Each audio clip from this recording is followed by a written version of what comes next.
કર્યું। જણકાર નવરાત્રીના રાતોરાત પાટિયા પડી ગયા। 1 થી 1.5 કરોડ રૂપિયા લેવાના બાકી હોવાનું ભોગ બનનારની રાવ છે। લાઇટિંગ સાઉન્ડ સિસ્ટમનું ચૂકવણું નથી કરવામાં આવ્યું। રૂપિયા ન ચૂકવાતા તમામ સામાન પરત લઈ ગયા। આયોજકે ઉઠમણું કરતા ખેલૈયાઓમાં ભારે રોષ જોવા મળ્યો છે। હજારો ખેલૈયાઓ ગરબા રમ્યા વગર જ પરત ફર્યા હતા। 20 જેટલા લોકોના પૈસા બાકી હોવાનું ભોગ બનનારે કહ્યું છે।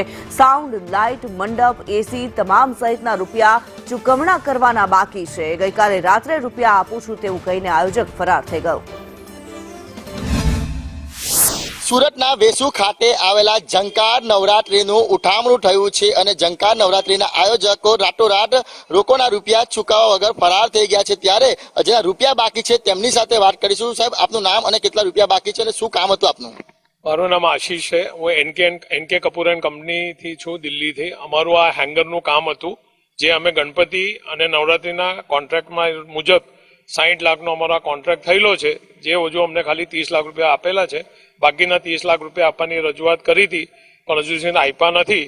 ચેક આપેલો ચેક પાછો લઈને રોકડા આપવાની રજૂઆત કરી હતી, એ પણ થઈ નથી અને આજ પછી એમનો ફોન ઉપાડવાનું બાકી ઉપાડતા નથી। આમાં એવું હતું કે 75% એડવાન્સ આપવાની વાત હતી, એ સામે અમને ખાલી 50% પૈસા આપ્યા છે। બાકીના પેમેન્ટમાં કાલનો વાયદો હતો એ એમને કર્યો ને, એમને એમ રજૂઆત આપી હતી કે હું તમને સાંજના પૈસા આપું છું। એટલે એ આ દાડ્યા માટે અમે ત્યાં ઊભા હતા। એ એમને કીધું કે હું આવું છું 10 મિનિટમાં, તમને હું પેમેન્ટ આપીશ।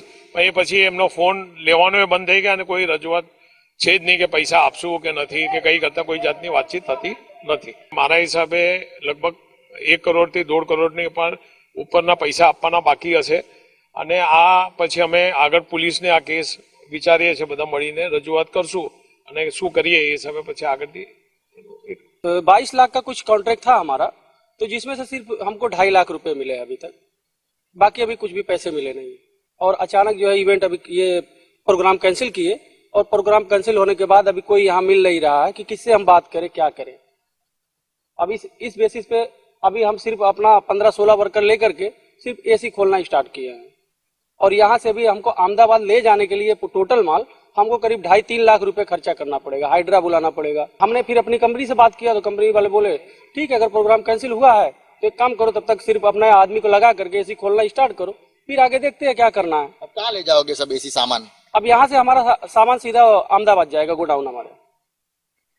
બિલકુલ, તો સુરતમાં મોટા પાયે આ નવરાત્રીનું આયોજન કરવામાં આવ્યું હતું। રાજેશ જૈન અને તેમના પાર્ટનર છે નિલેશ દ્વારા આ આયોજન કરવામાં આવ્યું હતું। હાલ આયોજક પોલીસ ફરિયાદ કરવાની પણ ચીમકી ઉચ્ચારી રહ્યા છે।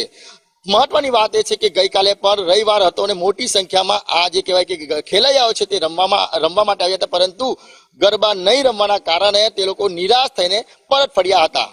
કેમેરા પર્સન ભૂષણ ચૌધરી સાથે મનીષ પરમાર, સંદેશ ન્યૂઝ, સુરત।